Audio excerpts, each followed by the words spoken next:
Top 10 actors who hated their most famous roles. Sean Connery. To the world, Sean Connery was the ultimate Bond. Suave, confident, dangerous in just the right way. But Connery himself grew to resent the role that defined him. While audiences adored his 007, Connery felt typecast, unable to escape the tuxedo and martini glare. The studio's treatment also left him feeling underpaid and unappreciated compared to the immense profits his films generated. Though Bond made him a legend, Connery often admitted he was tired of being forever connected to the spy. When fans said Bond decades later, Connery often gritted his teeth. His greatest role was also his biggest burden. Christopher Plummer. Audiences sing along to the sound of music with joy. But Christopher Plummer, who played Captain Von Trapp, long hated the film. He called it The Sound of Mucus in private, dismissing it as too saccharine and sentimental. While the movie became a beloved family classic, Plummer felt trapped in its sugary sweetness, craving grittier roles that showed his depth. He found it too wholesome, too sentimental for his taste. Over time, he softened his stance but never fully embraced it. For Plummer, being remembered for boarding songs with Julie Andrews was more exasperation than joy. Kate Winslet soared to worldwide recognition as Rose in James Cameron's Titanic. The film became one of the most watched in history. But Winslet herself often cringes at the thought of that role. She later said she hated watching herself in the movie, criticizing her performance and even her accent. The fame that followed was overwhelming, making her feel exposed and typecast as the girl from Titanic. Though audiences adored her as Rose, Kate saw imperfections and anxieties attached to it. She respects what the film achieved, but privately, she wishes she could do it over again or move past it entirely. Robert Pattinson. The Twilight Saga turned Robert Pattinson into a household name. Millions of fans swooned over his brooding vampire, Edward Cullen. Pattinson, however, was far less enchanted. He openly joked in interviews about how ridiculous he found the character and even mocked the series at times. While he was grateful for the opportunity, Pattinson admitted he struggled with being seen only as the sparkly vampire, trapped in endless fan hysteria.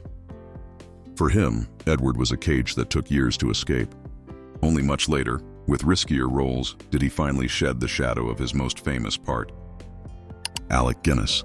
Sir Alec Guinness brought gravitas to Star Wars. As Obi-Wan, he became a guiding figure for generations. But Guinness quietly disliked the role. He thought the dialogue was clumsy and the material beneath his Shakespearean stature. Though he respected George Lucas and his colleagues, Guinness often described Star Wars as fairy tale rubbish. He also grew frustrated by fans quoting his lines endlessly. Obi-Wan made him beloved, but Guinness wished audiences remembered his lifetime of serious work rather than one space wizard. The Force bound him forever, but not to his own joy. Sally Field. Before Sally Field became an Oscar-winning actress, she starred in The Flying Nun, a quirky sitcom about a nun whose habit allowed her to literally fly. Audiences thought it was charming. Sally despised it. She felt stuck in a role that mocked her abilities, denying her the chance to be taken seriously in Hollywood. Embarrassment plagued her, and at times she feared she'd never escape its shadow. Field eventually proved herself in films like Norma Ray and Places in the Heart, but even in Victory, she remembered the humiliation of being the flying nun. George Reeves. George Reeves became America's first Superman on television in the 1950s. Children adored him, and the cape became his second skin. Off-screen, Reeves grew to hate it. He found himself typecast, unable to land serious film roles because audiences couldn't see past Superman. Reeves wanted to be respected as a versatile actor, not just Clark Kent. Instead, he became forever trapped by the tights and cape. Though he lived on as a hero in fans' memories, his private frustrations told a tragic story of how one famous role can erase all other ambitions. Faye Dunaway. Faye Dunaway won acclaim for her earlier roles, but she is often remembered by audiences for her ferocious portrayal of Joan Crawford in Mommy Dearest. The film became infamous with fans chanting, "No more wire hangers." Dunaway believed the film ruined her career. She felt betrayed, insisting her work was serious, but mocked by audiences who treated it as camp.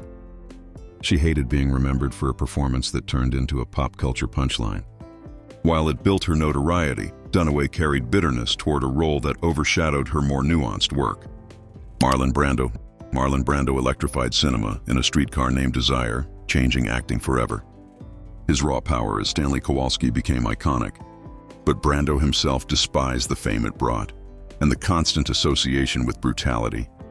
He moved on to pursue varied roles, frustrated that audiences and critics alike always came back to Kowalski. Brando wanted to escape the fame of Streetcar, feeling boxed into roles of aggression when his range stretched far beyond that. His resentment grew as critics continually cited Streetcar even decades later, reducing his brilliance to one sweaty scream of Stella. Harrison Ford. Harrison Ford became a global superstar as Han Solo in Star Wars. Fans adored his swagger, his wit, his reluctant heroism. But Ford himself has often said he never felt particularly attached to the role. He campaigned to have Han killed off, believing the character had no future arc. For him, Solo was fun but shallow, certainly not the role he wanted to be tied to for life. Millions still cheer Han's every smirk, but Ford has kept his distance, often making jokes about wishing the character had been blasted into space long ago. His most famous role? To him, often the most irritating.